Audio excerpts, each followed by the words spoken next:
नमस्कार श्रोते हो, दीपक रेगे कथाकथन चॅनलवर तुम्हा सगळ्यांचं मनापासून स्वागत. श्रोते हो, आज तुम्ही ऐकणार आहात दिलीप पाटील यांची कथा आधाराची परतफेड. स्नेहलताई, मी सुनीला बोलतेय. श्यामलाची मैत्रीण सुनीला पलीकडनं बोलत होती. सुनीला अनेक वेळा श्यामलाबरोबर स्नेहलकडे आली होती, त्यामुळे ती चांगली ओळखीची होती. हां, बोल की सुनीला. अगं, कॉलेजचा निकाल केव्हा लागणार आहे गं? स्नेहलने तिला विचारलं. स्नेहलताई, कॉलेजचा निकाल लागलेला आहे, पण मला खूप रडायला येतं आहे गं, सुनीला म्हणाली. का गं सुनीला, कमी मार्क पडले का? नाही गं स्नेहलताई, मला चांगले मार्क मिळालेत, डिस्टिंक्शनसुद्धा मिळालं आहे, पण तरीही मला खूप रडायला येतं आहे गं. हे बघ सुनीला, नक्की काय झालं आहे मला सांगशील का? एकीकडे तू म्हणतीयस मला चांगले मार्क मिळाले, डिस्टिंक्शन मिळालं आहे, मग काय अडचण काय आहे तुझी?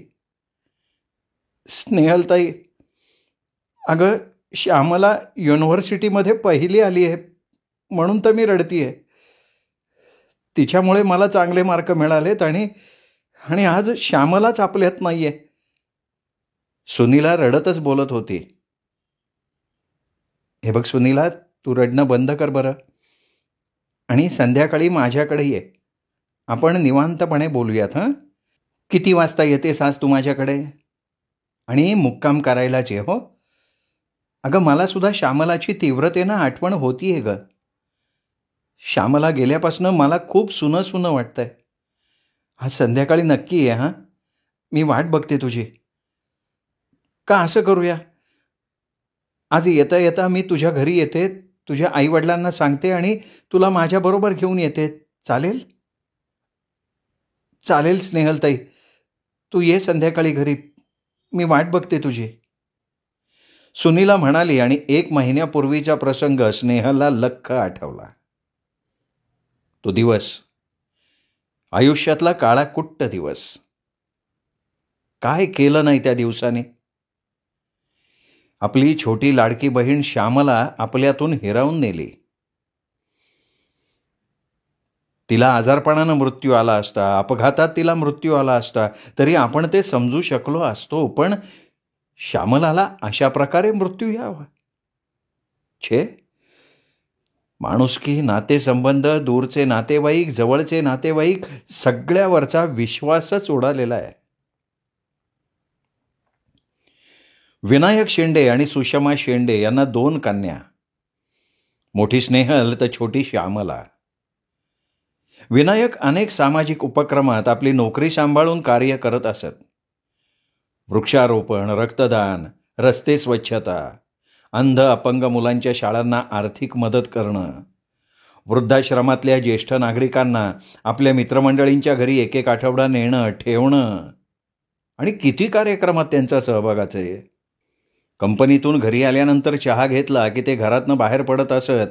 4-5 तास अशा विविध कार्यक्रमांना हजेरी लावून ते रात्री 10-10:30 वाजता घरी परत येत असत.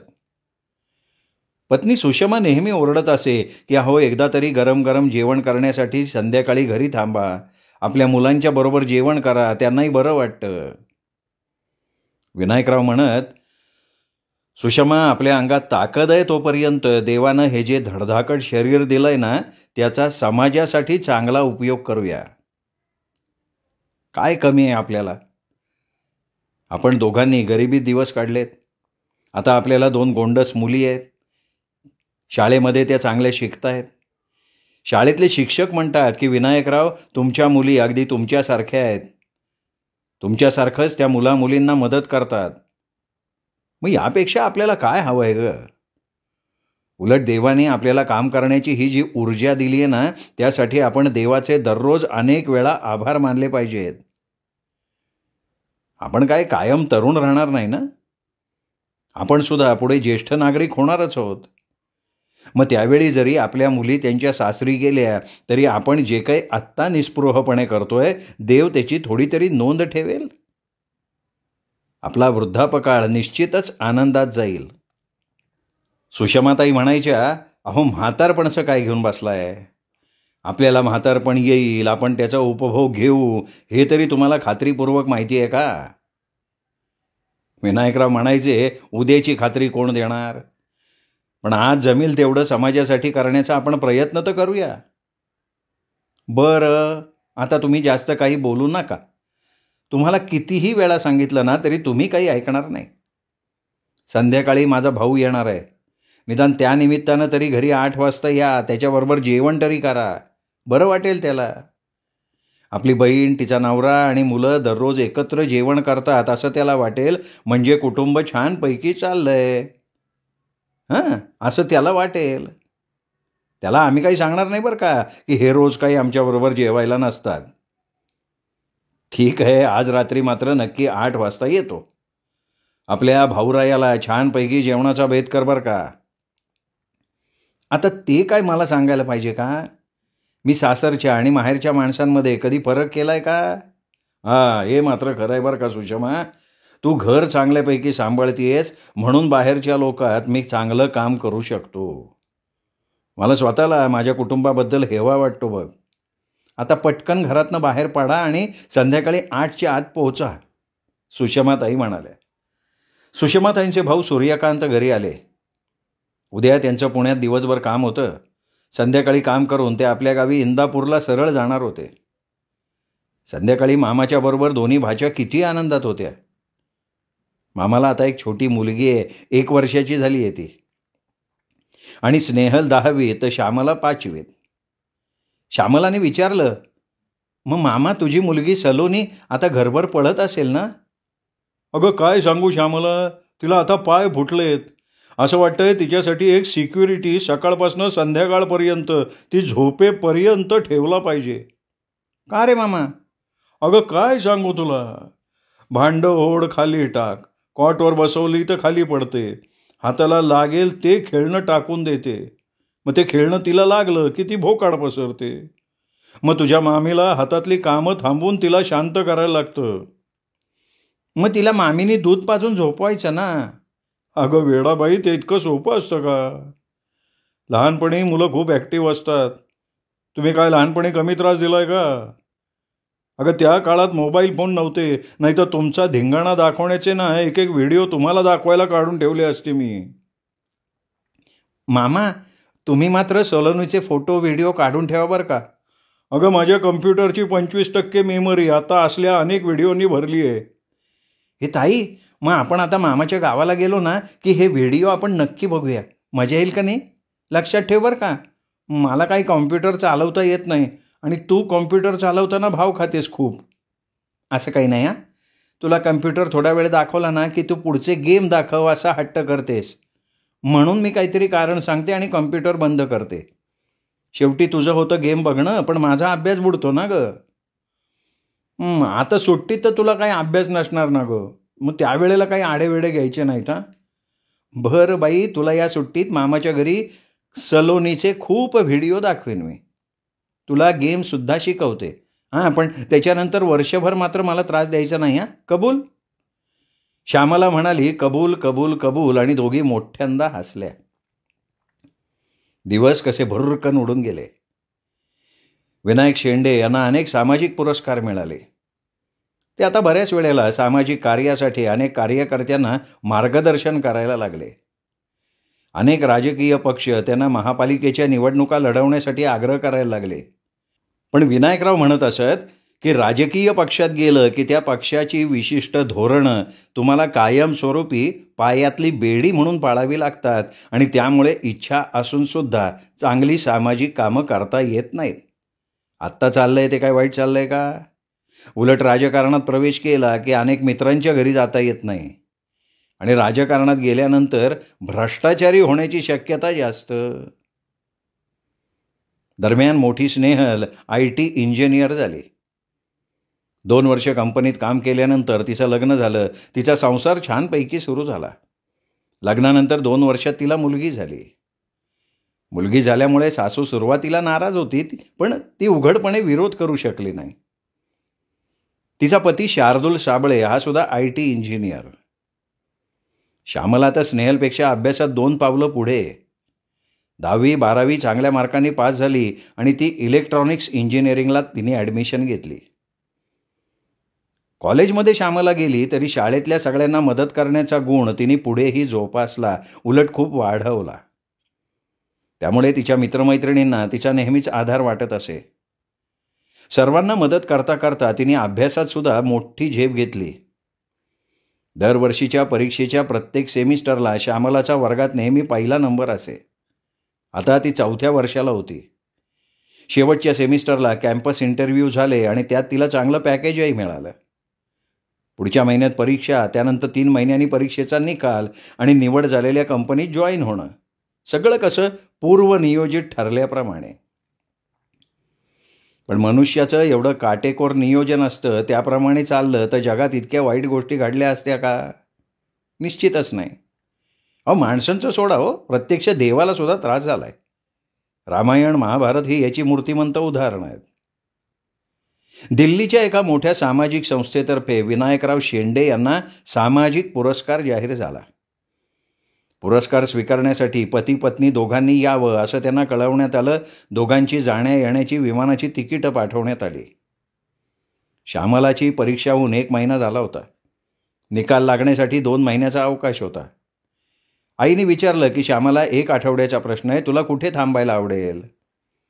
श्यामला म्हणाली, आई, स्नेहलताई खूप मागे लागली आहे की माझ्याकडे पुढचा महिनाभर तरी येऊन राहा. आता तिची मुलगी 3 वर्षाची झाली आहे. मी तिकडे 2 महिने गेले तर कमीत कमी तिला या काळात पाळणा घरात ठेवायची गरज नाही ना पडणार.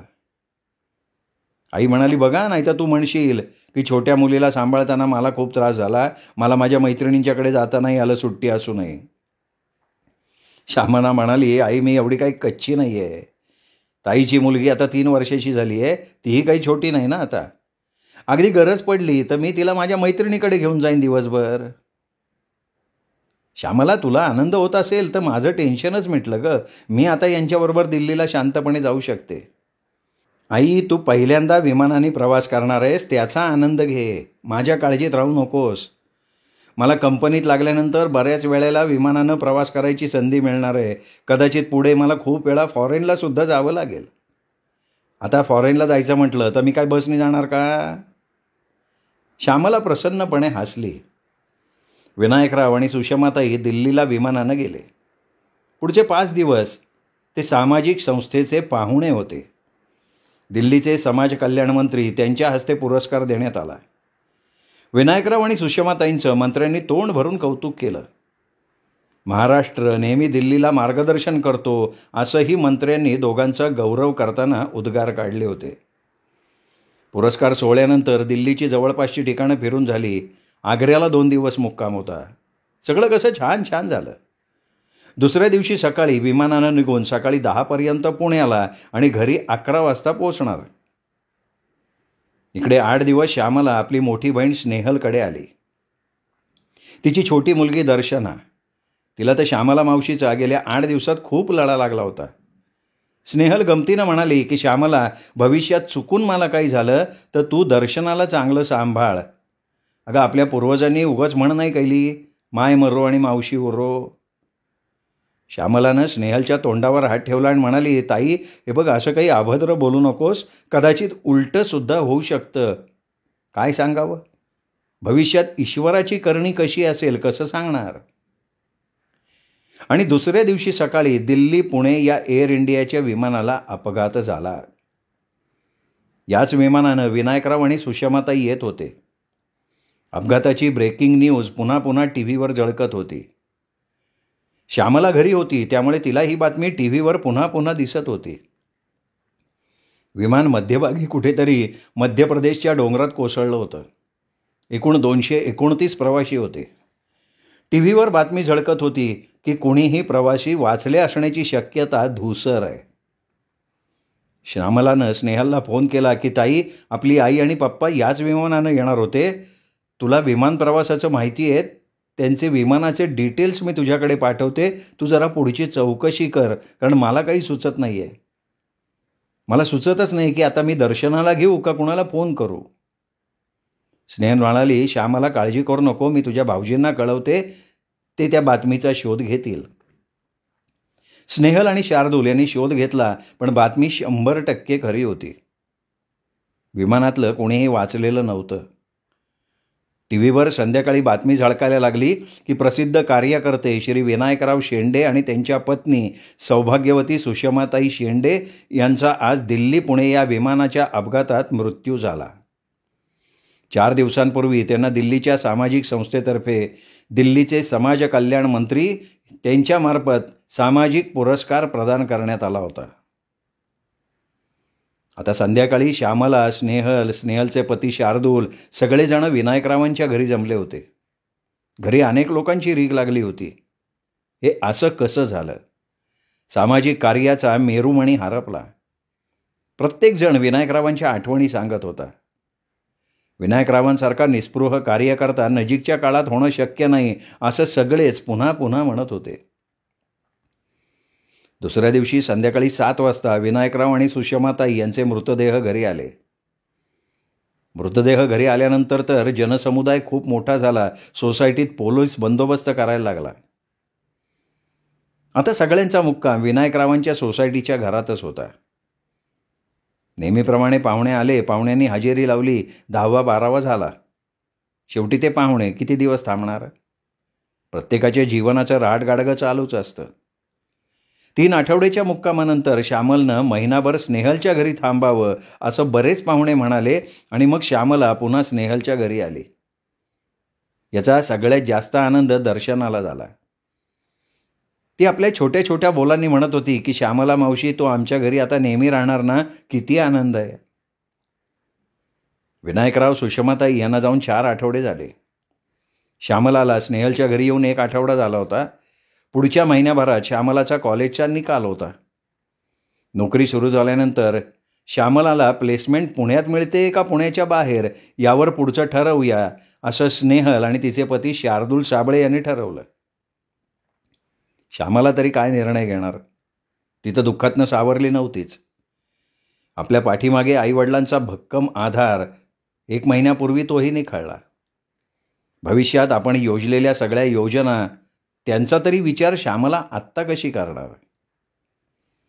गेल्या 3 आठवड्यात शार्दूल साबळे यांचं सुद्धा कंपनीतलं काम विस्कळीत झालं होतं. त्यांना आता दिल्लीला एका मीटिंगसाठी जायचं होतं. विमानाची तिकीटं बुक झाली. संध्याकाळी 7 वाजता विमान होतं. ते घरी दुपारी 3 वाजता येऊन घरातनं 4 वाजता बाहेर पडणार होते. दुपारचे 4 वाजले. स्नेहलच्या फोनवर मेसेज येणं अपेक्षित होतं, पण शार्दूल किंवा श्यामला कोणाचाही मेसेज आला नाही. कदाचित शार्दूलला घरी येण्यासाठी उशीर झाला असेल म्हणून ते घरी आल्यानंतर बॅग घेऊन पुण्याच्या विमानतळावर लगेच गेले असतील. विमानाचं चेकिंग झाल्यानंतर आपल्याला फोन करतील किंवा मेसेज पाठवतील असा स्नेहलने विचार केला. स्नेहल एका मीटिंगमध्ये अडकली होती, त्यामुळे ती त्यांना फोन करू शकत नव्हती. तिने मुद्दाम श्यामलालाही फोन केला नाही, कारण श्यामला आणि तिची कन्या दर्शना दुपारी 1-2 तास झोपतातच. तिने 5 वाजता शार्दूलला फोन केला, पण त्यांचा फोन स्विच ऑफ होता. आता 6 वाजता आपण घरी जाऊ आणि तिथनं शार्दूलला फोन करू असा विचार स्नेहलने केला. स्नेहल संध्याकाळी 6 वाजता घरी आली. दरवाजा लॉक होता. दरवाजा उघडत नव्हता. तिने सिक्युरिटीला विचारलं. त्यांनी सांगितलं की शार्दूल साहेब 5 वाजता बाहेर पडलेत. ते किती वाजता घरी आले होते असं तिने विचारलं, तर तो म्हणाला की मॅडम, माझ्यासमोर तर काय ते गेटमधनं आत येताना दिसले नाहीत मला. स्नेहलने विचार केला की श्यामला आता बराच वेळ झोपलेली दिसतीये. तिने श्यामलाला फोन केला. फोन वाजत होता, पण श्यामला फोन काही उचलत नव्हती. बरं, घराला बाहेरनं कुलूप नव्हतं. शेवटी श्यामलानं आपल्या जवळच्या किल्लीनं लॅचकी उघडली. दरवाजा उघडला आणि आतलं दृश्य, मुलगी दर्शना रडत होती. ती आईकडे झेपावली. स्नेहलने तिला पटकन घेतलं. तिला वाटलं श्यामला काहीतरी आणायला बाहेर गेली असेल किंवा दर्शना झोपली असेल, म्हणून ती दुसऱ्या बेडरूममध्ये आली आणि पंख्याला एक दोरी लटकत होती आणि श्यामलाचा मृतदेह पंख्याला लटकत होता. बेडरूममध्ये स्नेहलच्या आईवडिलांचा एक फोटो होता आणि फोटो शेजारी एक चिठ्ठी ठेवलेली होती की प्रिय स्नेहलताई, मी हे जग सोडून जातीये, पण सोडण्यापूर्वी तुला सत्य कळावं म्हणून मी हे लिहितेय. आज दुपारी भाऊजी 1 वाजता घरी आले. दुपारचं जेवण झालं. दर्शना जेवण झाल्यानंतर झोपली. तिच्या शेजारी मी तिला झोपवण्यासाठी झोपले. भाऊजी म्हणाले, दर्शनाला झोपू दे, मी माझी बॅग भरतो, जाताना तुला उठवतो. आता ते जाताना 4 वाजता मला उठवतील म्हणून मी दर्शना शेजारी दुपारी झोपून टाकलं. 3:30 वाजता भाऊजींनी बेडरूमचा दरवाजा टकटक केला आणि श्यामला श्यामला म्हणून मला हाक मारली. मी झोपेच्या गुंगीत होते. त्या गुंगीतच मी दरवाजा उघडला तर ते म्हणाले की माझा कपाटातला एक ड्रेस सापडत नाही आहे, जरा तू मला कपाटातले कपडे खाली घ्यायला मदत कर, नाहीतर मला निघायला उशीर होईल. दर्शना शांतपणे झोपली होती. दुपारी ती 2-3 तास निवांत झोपते. मी भाऊजींबरोबर खोलीत गेले आणि कपाटातले कपडे खाली काढत होते आणि भाऊजींनी मला अचानक पाठीमागनं मिठी मारली. मला काही कळायच्या त्यांनी मला बेडवर आदळलं आणि पुढचं काय लिहू ताई? आपल्या विश्वासू माणसाबद्दल वाईट लिहिणं या हातांना जमत नाहीये. भाऊजी माझ्या शरीराला असं काय करतायत हे मला कळत नव्हतं. त्यांनी माझं तोंड दाबून ठेवलं होतं. तुला कल्पना आहे ताई, माझं वजन 48 किलो, भाऊजींचं वजन 80 किलोच्या पुढे. तू त्यांना नेहमी म्हणत होतीस की तुमचं वजन कमी करा, कमी करा. ताई, त्यांना मी काय प्रतिकार करणार? भाऊजी मला एवढंच म्हणत होते की आम्ही तुला आधार दिलाय, तू काही काळजी करू नको, मी तुझं सगळं पुढचं सांभाळतो.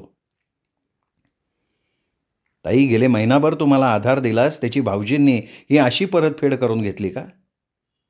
माझा विश्वास बसत नाही आहे. भाऊजी घरातनं किती वाजता बाहेर पडले याची मला कल्पना नाही. तुला फोन करून सांगायचं म्हटलं तर आता कोणाशीही बोलू नये असं मला वाटत होतं. मला आता आधार फक्त आपल्या आईवडिलांचा आहे, मी त्यांच्याकडे जातीये.